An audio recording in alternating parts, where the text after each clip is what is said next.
What if I told you the most successful Leninists of the 21st century don't call themselves Marxist or even leftist at all? That the real vanguard of global revolution wears suits, runs hedge funds, and builds think tanks instead of barricades.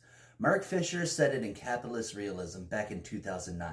Neoliberals are more Leninists than the Leninists. And he was right. Not just on the surface, deeply, structurally, spiritually. Because what is Leninism at its core? It's not about red banners or hammer and sickle iconography. It's the strategic seizure of the levers of ideology, culture, media, finance, law, then using them to bend the course of history toward your chosen telos. It's revolution from above through the rigid orchestration of forces from below.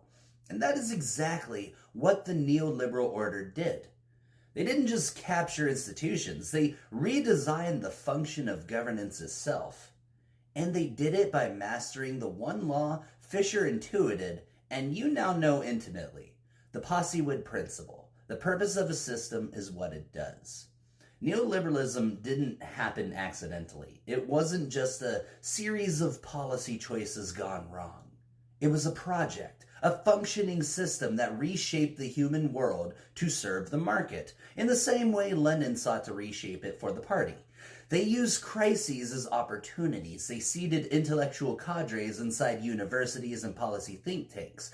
They weaponized complexity and deregulation to make capitalism seem like nature. That isn't free market libertarianism. That's doctrinaire vanguardism. That's Leninism without the ascetics. And the most overt example of that inversion is Steve Bannon.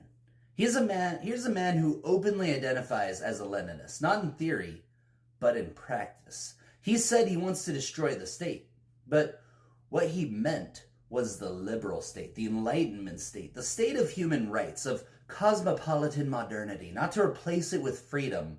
It was something older, darker, more hierarchical. What Bannon saw in Lenin wasn't socialism. It was power, the methodology of disruption, demoralization, and reconstitution in the service of a single ideological vision. Bannon's revolution didn't need a Red October. It had Cambridge Analytica. It had Breitbart. It had memetics, acceleration, confusion. His Leninism wasn't a copy. It was a mutation, a functional repurposing of revolutionary logic toward authoritarian techno-feudalist ends. And that's the key. The system isn't what it says it is. The system is what it does.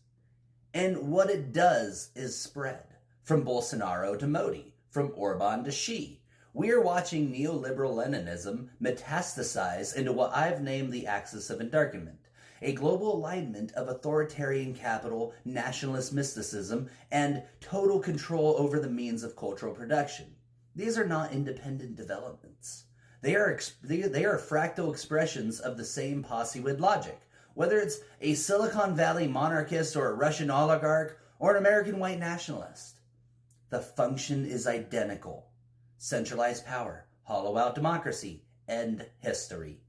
The business plot didn't fail. It evolved. Think tanks replaced bayonets. Algorithms replaced armies. Propaganda became content. The masses didn't need to be repressed. They could be distracted. And while we were laughing, they were organizing. While we debated the aesthetics of resistance, they took over the machinery that defines what resistance even means. That is neoliberal Leninism, a revolution from above masquerading as inevitability, a party without a name, a state without a flag, a vanguard without a face. And the worst part, it works because it functions. The only way to defeat a system like that is not to out-spectacle it, not to mirror its rage or its nihilism, but to understand its function and then change the function of our own systems. To build not for domination, but for liberation. Not to seize the machines, but to re-engineer the reality that makes the machine necessary. Fisher gave us the diagnosis. The POSIWID Principle gave us the scalpel. And the Axis of Endarkenment is not the end. unless we let it be.